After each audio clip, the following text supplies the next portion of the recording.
मशहूर content creator और big boss OTT 2 के विनर एल्विस यादव पर रेव पार्टी को आयोजित करने के लिए मुकदमा हुआ है।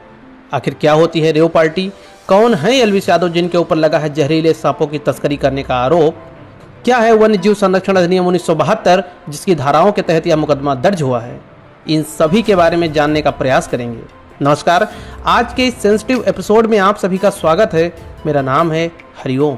अगर बात एल्विस यादव की करें तो एल्विस यादव एक सोशल मीडिया इन्फ्लुएंसर हैं जो पेशेवर रूप से एक यूट्यूबर और कंटेंट क्रिएटर भी हैं। एल्विस यादव इस वर्ष बिग बॉस OTT 2 के विनर भी हैं, जिनके यूट्यूब चैनल सहित कई सोशल मीडिया प्लेटफॉर्म पर करोड़ों फॉलोअर्स हैं। दरअसल एल्विस यादव के खिलाफ नोएडा के सेक्टर 49 में इसलिए मुकदमा दर्ज हुआ क्योंकि उन पर जहरीले सांपों की तस्करी करने और गैरकानूनी रूप से रेव पार्टी आयोजित करवाने का आरोप लगा है। गुप्त सूचना के बाद पहुंची पुलिस को 20 मिलीलीटर जहर और 9 जिंदा सांप मौके पर मिले हैं, जिसमें 5 कोबरा, 2 दोमुही, 1 अजगर और 1 रेड स्नेक शामिल है। जिसके बाद एल्विस यादव के अलावा अन्य लोगों के खिलाफ भी वन्य जीव संरक्षण अधिनियम 1972 की विभिन्न धाराओं के तहत केस दर्ज किया गया है। रिपोर्ट की बात करें तो जो धाराएं इसमें लगाई गई हैं वो एक गैर जमानती प्रकृति की हैं। आगे बढ़ने से पहले यह जानना जरूरी है कि आखिर रेव पार्टी होती क्या है।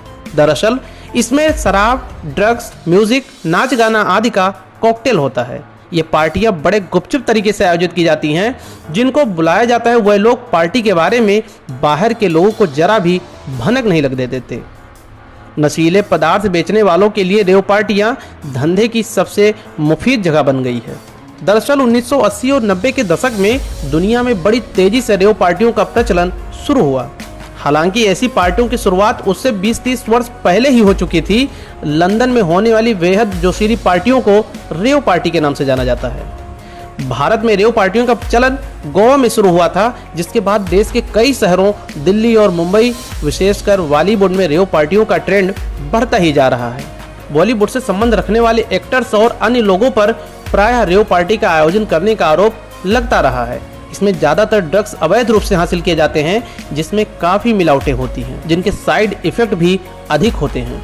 मामूली साइड इफ़ेक्ट्स में दिल की धड़कन बढ़ना, बेचैनी, सिर घूमना, हिंसक व्यवहार करना शामिल हो सकता है। साल 2017 में अमेरिकी अखबार लॉस एंजल्स टाइम्स ने रेव पार्टियों में जाने वाले 29 लोगों की कहानियां छापी थी जो ड्रग्स ओवरडोज से मारे गए थे। अगर बात वन्य जीव संरक्षण अधिनियम 1972 की करें तो यह जंगली जानवरों और पौधों की विभिन्न प्रजातियों की सुरक्षा, उनके आवासों के प्रबंधन, इनसे बने उत्पादों के व्यापार, विनियमन और नियंत्रण हेतु एक कानूनी ढांचा प्रदान करता है।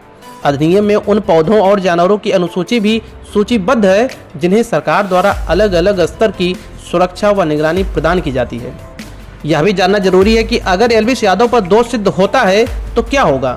दरअसल IPC की धारा 120B की बात करें तो इसके तहत 6 महीने की सजा या जुर्माना या दोनों हो सकता है। वन्य जीव संरक्षण अधिनियम की अलग अलग धाराओं के तहत दर्ज मामलों की बात करें तो इसमें 3 साल तक की सजा हो सकती है और 10,000 रुपए तक का जुर्माना लग सकता है।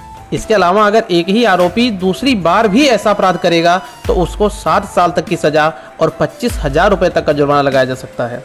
वन्य जीव संरक्षण के लिए संवैधानिक प्रावधान भी किए गए हैं, जैसे 42वें संविधान संशोधन अधिनियम 1976 के तहत जंगल, जंगली जानवरों और पक्षियों की सुरक्षा को राज्य सूची से समवर्ती सूची में स्थानांतरित कर दिया गया। संविधान के अनुच्छेद 51A(g) अर्थात मौलिक कर्तव्य में कहा गया है कि वनों और वन्य जीवों सहित प्राकृतिक पर्यावरण की रक्षा तथा सुधार करना प्रत्येक नागरिक का मौलिक कर्तव्य होगा। जबकि राज्य के नीति निर्देशक सिद्धांतों में अनुच्छेद 48A यह आदेश देता है कि राज्य पर्यावरण की रक्षा और सुधार करने तथा देश के वनों और वन्यजीवों की सुरक्षा करने का प्रयास करेगा। लोकतांत्रिक देश में पार्टी करना या सांस्कृतिक समारोह आयोजित करने पर रोक नहीं होता है और भारत जैसे विविधतापूर्ण देश में तो बिल्कुल नहीं।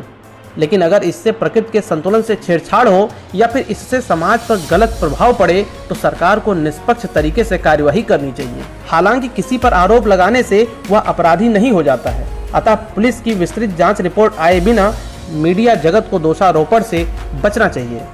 ऐसे ही मुद्दों को सविस्तार जानने के लिए हमसे जुड़े रहें, साथ ही अपना और अपनों का ख्याल रखें। नमस्कार।